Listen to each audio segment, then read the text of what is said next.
नमस्कार, राधे राधे मेरे प्यारे बच्चों। आप सभी का पुनः स्वागत है मेरी अपनी इस वैदिक गणित बाल वर्ग प्रश्न मंच की जो तैयारी की श्रृंखला है उसमें। आज हम पढ़ने वाले हैं मौखिक चक्र का अंतिम प्रश्न, और ये मेरी 8वीं वीडियो है जिसमें जिस प्रश्न का टॉपिक है बीजगणित का गुणांक। एक चर का होगा, द्विघातीय होगा यानी क्वाड्रेटिक पोलिनोमियल्स होंगे, और त्रिपदीय होगा। क्वाड्रेटिक है, स्वाभाविक सी बात है, अधिकतम 3 पद उसमें हो सकते हैं। ठीक है जी। गुणांक और अचर पद 5 से बड़े नहीं होंगे, ऐसा हम इसमें ये पढ़ने वाले हैं। तो सर्वप्रथम क्या करना, आपको ऊर्ध्व त्रिज्यभ्याम से 3-3 अंकों की 2 संख्याओं का गुणनफल करना आना चाहिए। तो जैसा मैंने आपको सबसे पहला प्रश्न इसका जो है बताया था, प्रश्न क्रमांक 3, 4 अंकों की गुणा संख्याओं का गुणा करना, 4 अंकों की किन्हीं 2 संख्याओं का गुणा करना, तो ऊर्ध्व त्रिज्यभ्याम से सिखाया था। तो वो 9 स्टेप में हो रहा था, 7 स्टेप में। ऐसे ही जो 3 स्टेप का है, 3 संख्याओं का गुणा है, वो 5 स्टेप में होगा। तो 5 स्टेप कैसे होंगे वो आप समझ लीजिए। देखिए, ये मैंने यहाँ पर 3-3 अंकों की 2 संख्या है, ये कोई 2 संख्या थी, इनका गुणा करना है, तो 5 स्टेप में पूरा होगा। तो वो कैसे होगा वो मैं आपको बता रहा हूं। और इसका भी उत्तर देने का तरीका आप दाएं से बाएं का रखिए। इसका जो उत्तर देने का तरीका है वो किधर से रखना, दाएं से बाएं, तो वो थोड़ा सा आसान हो जाता है।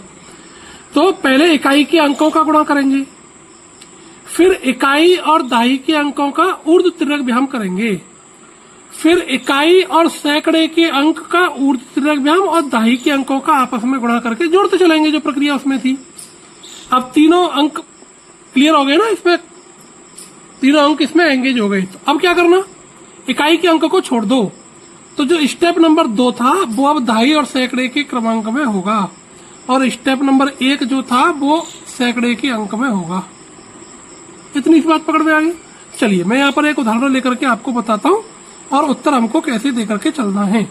ठीक है जी। मान लीजिए मेरे पास में संख्या है 2x² + 3x - 5, गुणा करना है 3x² - 4x + 2। इसमें हमको गुणा करना है। तो चलिए सबसे पहला स्टेप।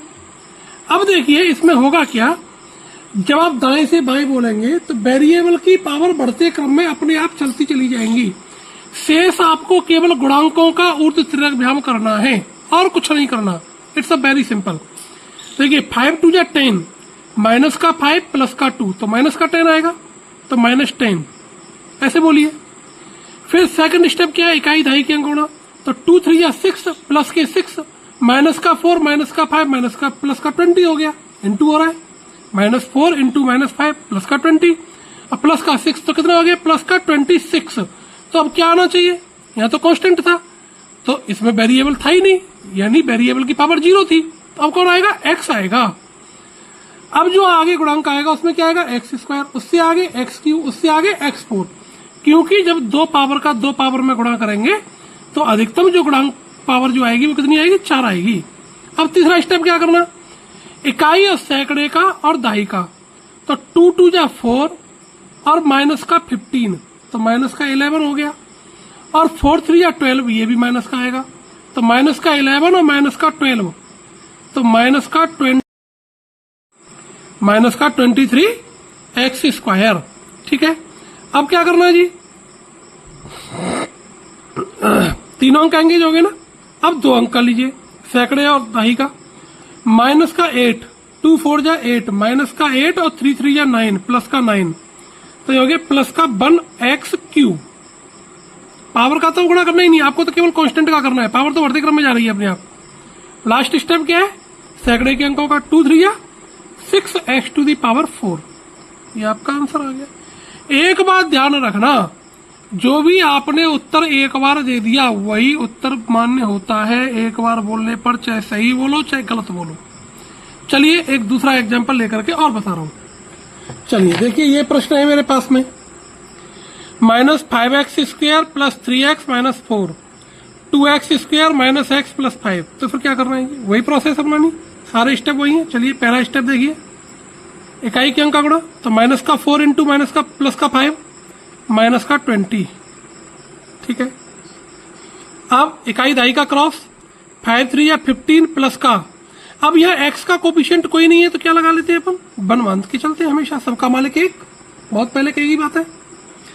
तो माइनस का 1 इंटू माइनस का 4, तो प्लस का 4 आ गया, और 15 ये था, तो प्लस का 15, आपको क्या बोलना, प्लस का 15x, ऐसे आंसर देना। यहां पर कोई नहीं था ना, यहां पर आप x, आप बढ़ते क्रम में आपको x की पावर बढ़ाते चलने चले जाना।